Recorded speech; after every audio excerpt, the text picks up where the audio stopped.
Uma vez eu atendi uma pessoa que ela tinha fagofobia. Fagofobia, para quem não sabe, é medo de engolir, medo de comer. Então, a pessoa, ela estava num ponto que ela não conseguia comer porque ela tinha medo de se engasgar. E eu conversando com ela para entender o que ela tinha criado, né, mentalmente, ela se imaginava pequenininha e ela imaginava comida grandona. Sabe o que a gente fez? A gente só mudou a forma dela enxergar a comida. E ela começou a comer normalmente. Ferramenta de PNL.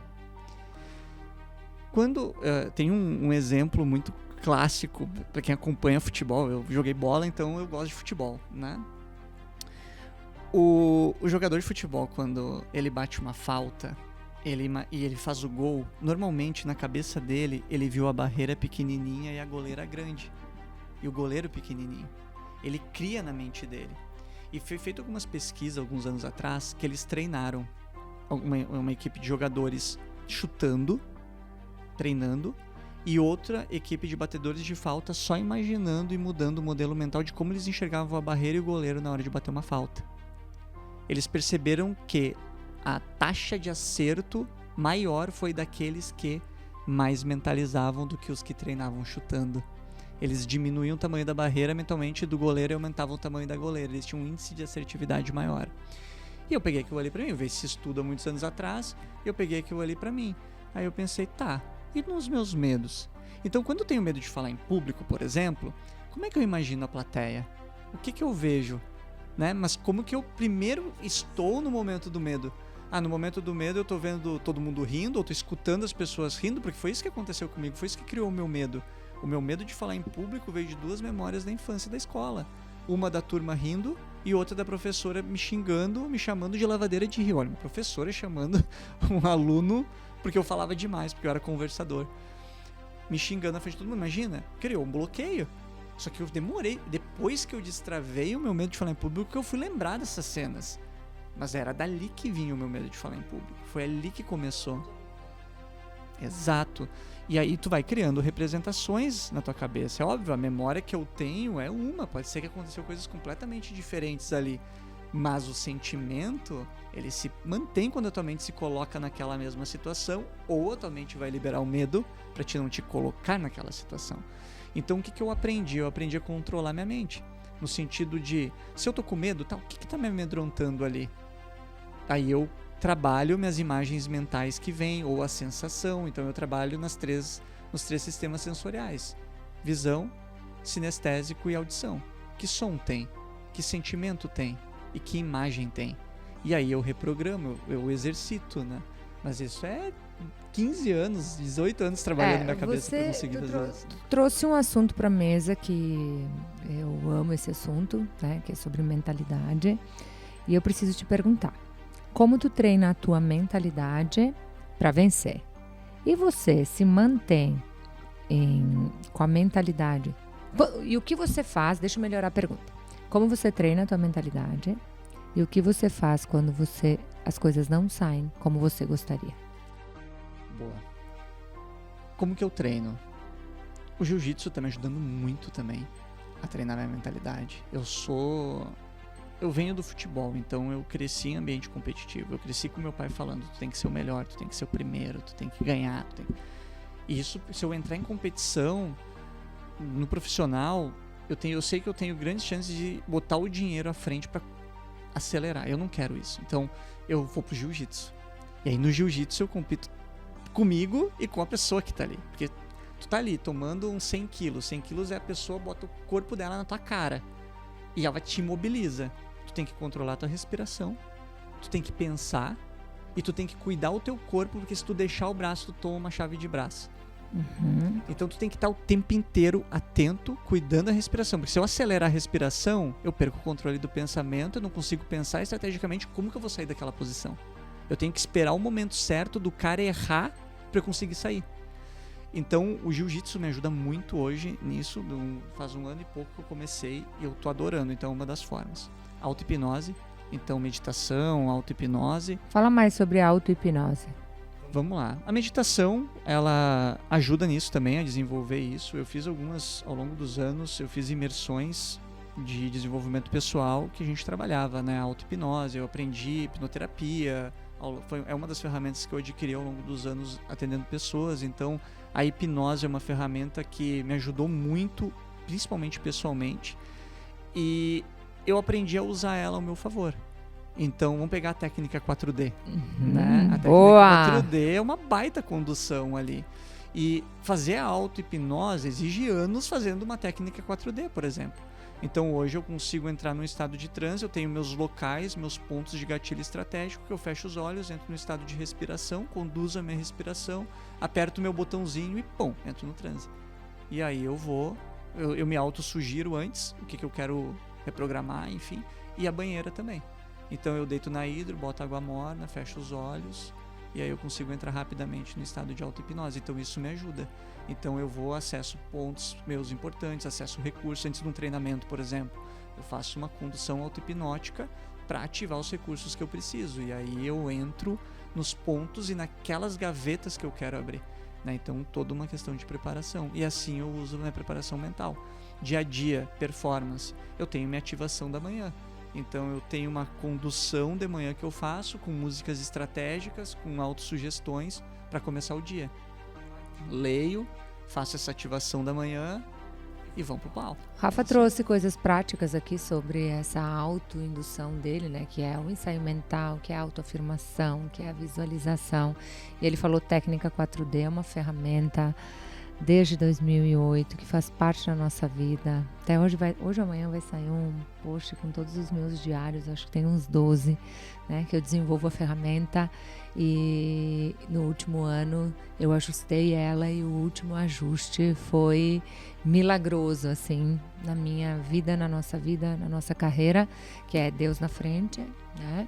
É sobre destravar o emocional, despertar o potencial e decidir o futuro, que é realmente construir uma estratégia para se colocar através do ensaio mental, da afirmação, da visualização no futuro, com aquilo que eu preciso desenvolver no presente. Então é uma ferramenta que a pessoa desenvolve, constrói, e toda noite antes de dormir ela treina o cérebro dela nessa ferramenta. Então se você escutou isso que o Rafa falou, o que eu falei agora, vai lá no meu Instagram, fernanda.tochetto, no direct, e diz: eu quero a ferramenta 4D. Lá que eu vou te enviar ela. Boa, né? Vale a pena. Vale a pena. Isso aí, baita ferramenta. Então boa. você treina a tua mentalidade assim, né? Antes de eu passar para questões mais técnicas que eu quero extrair da forma como você faz, tem uma coisa aqui que eu tenho uma missão muito forte aí com Deus, e eu só quero que você fale mais como você se conecta com Deus e como Ele age na tua vida. Boa, vamos lá. Eu sou de família católica, né? Eu fui batizado na igreja católica, enfim. E eu tenho Deus hoje como algo que vai muito além da religião, né? Para mim a espiritualidade é o que está acima de tudo. Então é algo que eu, em alguns momentos, eu me distanciei de Deus. E muito naquele momento onde eu botei o dinheiro acima de mim. Quando eu comecei, aconteceu uma questão com meu irmão, que eu até conto em alguns treinamentos, enfim, mas que foi realmente um milagre, né? Meu irmão quase morreu afogado numa praia em Santa Catarina. Eu conto essa história de forma mais emocional, mas aqui eu vou dar uma resumida. Isso foi em 2017. Ele foi fazer uma trilha da Guarda do Embaú na praia até a prainha, e chegou lá, era uma terça-feira de tarde, 27, 28 de novembro. Ou seja, baixa temporada, não tinha salva-vidas. E ele e a ex-mulher dele foram fazer essa trilha lá na Guarda do Embaú. Chegaram lá na prainha, ele morava na Pinheira na época. Tava o Major Bonfim, ex-capitão do BOP, um amigo dele, o ex-goleiro do Inter, Marcelo Lomba, a mulher dele e os filhos. As crianças do Marcelo Lomba estavam brincando ali na entradinha da água, e o meu irmão entrou ali onde estavam as crianças. O Bonfim, o Major Bonfim, o Caveira, estava mais para dentro da parte da praia com o amigo dele. O amigo dele estava de férias aquela semana na casa dele. Eles resolveram naquela terça-feira à tarde ir para aquela praia. Meu irmão entrou na água com a água na cintura, na água no joelho, veio 3 ondas, eles perderam o pé, eles estavam numa parte que o mar faz arrebentação, e o mar puxou os 2 para dentro.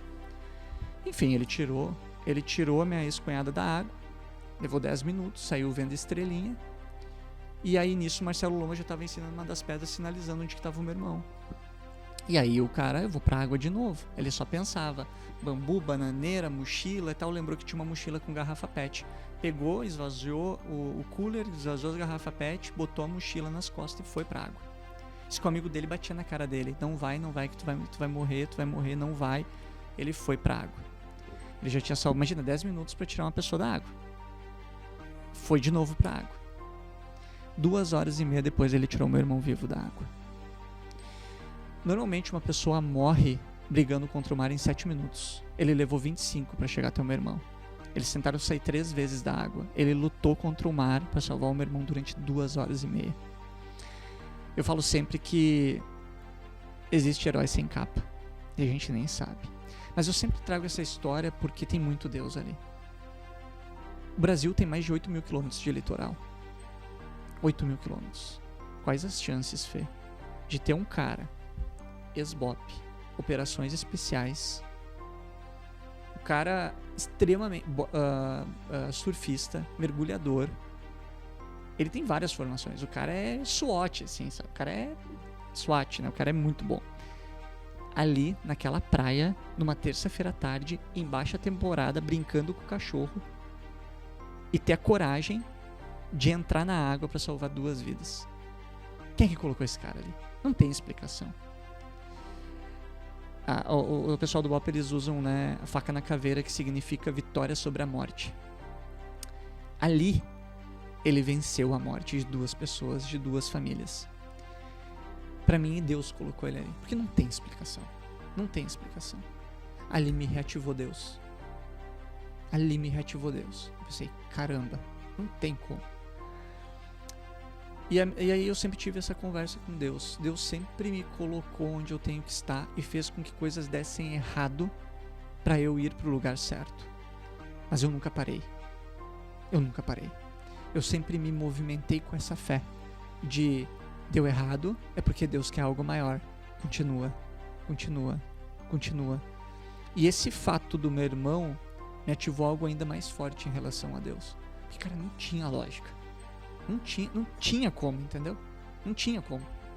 Se tu olhar racionalmente uma praia isolada, é uma praia isolada, pra te chegar tem que caminhar 50 minutos. Por que o cara foi brincar com o cachorro lá? Saiu de Palhoça, foi até lá pra brincar com o cachorro na praia. Não tem lógica. Foi teu primeiro testemunho. Total. Depois, aquele meu afastamento, que daí eu me afastei um pouco em 2019, e aí eu me dei conta, volta. E aí ali, na metade de 2020, que foi onde Deus falou, continua, e me deu aquele sinal. Como que eu me conecto com Deus? Orando, todo dia de manhã, todo dia final do dia. Eu leio Bíblia de vez em quando, até tenho um compromisso esse ano comigo de ler mais a Bíblia. E pra mim eu tô todo tempo conectado com Ele, sabe? O tempo inteiro. Tá, o que Ele tá querendo me dizer com isso? Por que Ele colocou essa pessoa? O que essa pessoa quer me dizer? O Reinaldo ano passado. O que eu preciso aprender? Fala do Reinaldo, conta. Então, nem o Reinaldo, né? Eu um dia antes de te conhecer, de te chamar, eu tinha pedido pra Deus, me dar um sinal, porque eu não sei o que fazer, não sei como sair disso. Eu tava numa situação difícil. A gente não tava mal, mas eu tava numa Precisava situação de uma angustiante. mudança. Eu precisava de uma mudança, exatamente isso. Eu tava no teto, eu não sabia mais pra onde ir. Sabe aquele senso de caos? Que tu sente que tu não tá no centro, tu sabe que precisa fazer algo, mas tem muita coisa em volta que tu não consegue enxergar. Eu tava no meio do caos. Então eu tava com muito esforço, muito trabalho, muita energia num lugar que me dava uma qualidade de vida legal, me dava um dinheirinho bom, só que eu não tinha previsibilidade e eu não tava vendo brecha para crescimento. Eu tinha feito alguns investimentos errados, que foi no digital, né? Então botei grana ali em infoproduto perpétuo, tomei um revés gigantesco que eu tinha construído, eu botei fora, tava botando fora. E aí eu pensei, o que eu faço? Eu preciso mudar, eu preciso fazer algo novo. Eu sinto que eu preciso mudar, mas não sei o que é. Eu preciso voltar pro meu centro, preciso entender. E aí Deus me dá um sinal. No outro dia o Reinaldo me chama. Rafa, senti que tu precisa falar com a Toqueto. Aí eu... Cara, por quê? E ele, por isso. E eu, tá. Eu não fazia ideia do que eu tava pensando, vivendo. Eu nem era próximo do Reinaldo, como hoje a gente é, né, por estar dando mentoria pra ele. Ele falou, conversa com a Toqueto. Eu, tá. Vou trocar uma ideia com ela. Vamos ver o que tem. Aí eu conversei com o Alex e eu pensei, cara, tem algo aí que eu não tô vendo. Sabe a minha sensibilidade de novo? Uma energia que te puxa. Uma energia que te puxa. Eu sinto isso acontecendo. Só que eu falei hoje num vídeo, eu fiz um vídeo vindo pra cá, eu li hoje de manhã um insight e depois eu volto pra história. A autoconfiança que o sucesso te traz neutraliza a tua intuição. Quando a gente coloca o sucesso e faça ser arrogante, a gente começa a neutralizar a nossa capacidade de intuição. E a gente tem que ter muito cuidado com isso. Então, cada vez mais eu procuro ouvir minha intuição, o meu feeling e escutar quem está na minha volta. Então, eu passei a aprender a escutar a Patrícia, o que é muito difícil para um homem escutar a mulher. É um exercício difícil para os homens, mas eu tive que aprender, né? Mesmo às vezes brigando com o meu orgulho. O ego. Né? Com o ego e com o orgulho. Então, eu passei a escutar e a entender minha intuição. E aí, voltando, né? Então, eu senti essa energia puxando. Eu pensei, é pra lá que eu tenho que ir. Tá, entendi. Aí, conversei contigo, tu me deu a visão. Eu pensei, cara, é isso. Bora. Eu quero emprestar a visão que eu te emprestei pra nossa audiência aqui, tá? Pra quem é mentor, pra quem quer acelerar seus resultados com mentoria, pra quem quer crescer com mentoria. Conta. Qual foi a visão emprestada e o que aconteceu? Modelo de negócio, né? Sabe quando tu sente que tu pode muito mais, mas às vezes tu se coloca em dúvida, tu se questiona, será que é pra mim? Será que eu consigo? Será que eu sou capaz? Que aí entra o tremer as pernas pra, né, entrar na MLS. Foram duas tremidas de perna, uma na entrada no Titânio e a outra na outra Lembra? Titânio. Total. Lembra? Não, eu tava ferrado financeiramente ali, né? Eu pensei, imagina, eu tava saindo do mês com 50 mil pra trás e entrando do mês com 70 mil pra pagar e ainda fiz mais uma conta de 90. Que era isso na época. Era 90 na época. Mas foi a melhor decisão, né? Foi a decisão que mudou. Conta, Fer, aqui, é só pro cara que tá nos ouvindo. Tá, vamos lá, volta. Modelo, primeira coisa, Fer, peguei a visão no modelo de negócio. Ali naquele momento, Fê, eu botei tudo que eu tinha à minha disposição, todos os meus recursos. Capacidade de vendas, capacidade de fazer acontecer, experiência na educação, só que eu não conseguia juntar tudo isso. Então tu me ajudou a juntar tudo isso e a principalmente fazer com que eu me enxergasse a minha capacidade. E aí tu me mostrou, tu consegue, vai. E aí...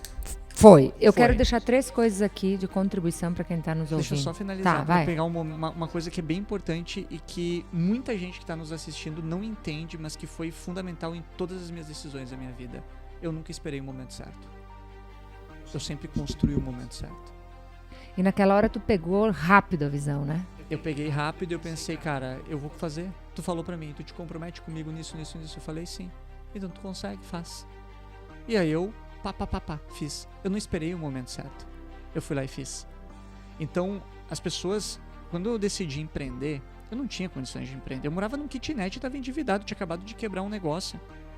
Eu tava ferrado. Eu tinha tentado um negócio de treinamentos em software que a gente vendia, não era nós que entregávamos, eram os técnicos. Então ali já foi meu primeiro negócio de educação, né, em 2014. E aí eu pensei, cara, eu vou ter que mudar. Em 2015, quando eu decidi fazer o que eu fazia, eu não tinha recurso como, mas o que eu entendi? Eu olhei pro que eu tinha. Eu tinha o quê? Capacidade de venda e eu tinha visto que eu sabia dar treinamentos. Então, eu sei dar treinamentos e sei vender. Eu vou me virar com o que eu tenho. Eu sempre fui de fazer muito com pouco. Eu tenho essa filosofia. Faça muito com pouco. E cria um momento. O momento ideal nunca vai aparecer.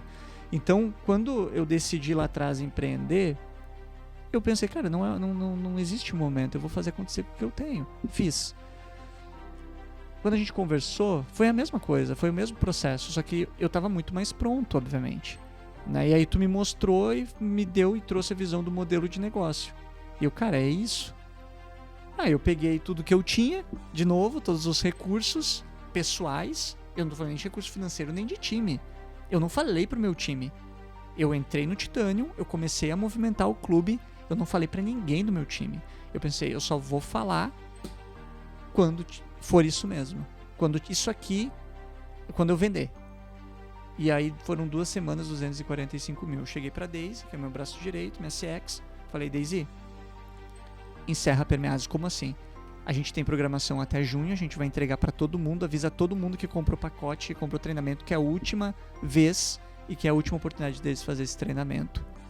E em julho não existe mais Permeases. Ela regalou o olho pra mim e eu falei, nós estamos indo pra isso, isso, isso. E até o final do ano, máximo ano que vem, a gente vai ser MLS.